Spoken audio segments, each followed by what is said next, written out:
دیکھیں جی، ایک بڑا انفارچونیٹ انسیڈنٹ ہوا تھا، جس میں جو پولیس تحویل میں 6 جو ہم پولیس آفیشلز ہیں، جس میں ایک اے ایس آئی ہے، ایک ہیڈ کانسٹیبل اور 4 پی سیز ہیں۔ انہوں نے ایک جو اکیوز لڑکی تھی، آسیہ اس کا نام ہے،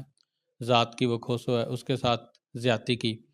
اس کا نوٹس آئی جی صاحب نے لیا، ڈی آئی صاحب نے لیا، اور انہوں نے مجھے کہا کہ آپ خود تشریف لے جائیں،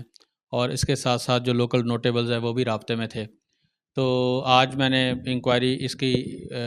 خود کی ہے، اور میرے ساتھ کچھ میرے سینئر آفیسرز بھی تھے جو مجھے اسسٹ کر رہے تھے، اور جو اس سارے جو واقعہ ہے وہ اس طرح سے ہوا ہے کہ جو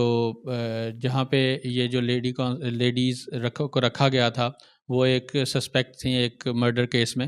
تو وہاں پہ ایک رات ایس ایچ او جو چھٹی پہ گیا، تو جو انچارج تھا، نائٹ انچارج، اس نے چابی اس کمرے کی لے کے پھر 6 لوگوں نے مل کر ان سے زیادتی کا نشانہ اس عورت کو بنایا۔ ان 6 کے 6 لوگوں کو ہم نے اریسٹ کر لیا ہے، جن کے نام ہیں برکت، خادم، یاسین اور میر حسن۔ یہ چاروں پولیس کانسٹیبلز ہیں، اور عبدالنبی یہ ہیڈ کانسٹیبل ہے، اور مہراب اے ایس آئی ہے۔ یہ تمام جو 6 کے 6 پولیس آفیسرز ہیں، ان کو اریسٹ کر لیا گیا ہے، اور انشاءاللہ تعالی میرٹ کے اوپر اس کیس کو آگے لے کے چلیں گے۔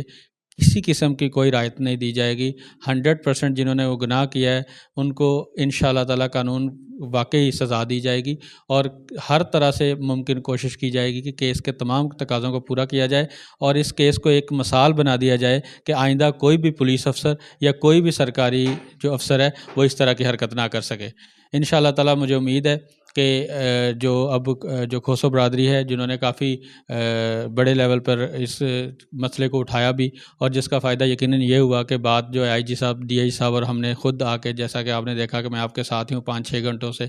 انکوائری کی، اور انشاءاللہ جو ریئل حقائق ہیں انہی کے اوپر ہی جو تمام ملزمان ہیں ان کو منطقی انجام تک بھی پہنچائیں گے۔